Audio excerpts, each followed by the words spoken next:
The shorter your sleep, the shorter your life. The decimation of sleep throughout industrialized nations is having a catastrophic impact on our health, our wellness, even the safety and the education of our children.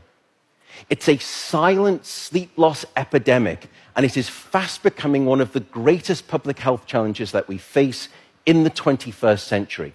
The disruption of deep sleep is an underappreciated factor that is contributing to cognitive decline or memory decline in aging, and most recently we've discovered in Alzheimer's disease as well. There's a structure that sits on the left and the right side of your brain called the hippocampus. It's very good at receiving new memory files and then holding on to them.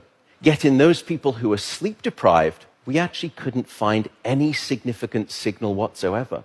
Without sleep, the memory circuits of the brain essentially become waterlogged, as it were, and you can't absorb new memories.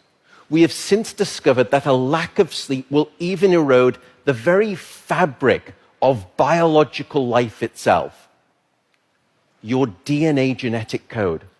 So here in this study, they took a group of healthy adults and they limited them to 6 hours of sleep a night for 1 week. And then they measured the change in their gene activity profile relative to when those same individuals were getting a full 8 hours of sleep a night. And there were two critical findings. First, a sizable and significant 711 genes were distorted in their activity, caused by a lack of sleep. The second result was that about half of those genes were actually increased in their activity, genes associated with the promotion of tumors, genes associated with long-term chronic inflammation, and genes associated with stress, and as a consequence, cardiovascular disease. There is simply no aspect of your wellness that can retreat at the sign of sleep deprivation and get away unscathed. And at this point, you may be thinking, oh my goodness, how do I start to get better sleep? What are your tips for good sleep? The first is regularity. Go to bed at the same time, wake up at the same time. No matter whether it's the weekday or the weekend, regularity is king. And it will anchor your sleep and improve the quantity and the quality of that sleep.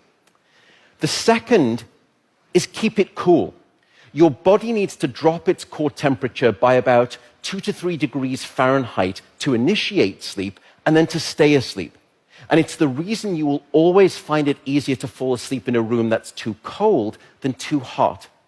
So aim for a bedroom temperature of around 65 degrees or about 18 degrees Celsius. That's going to be optimal for the sleep of most people.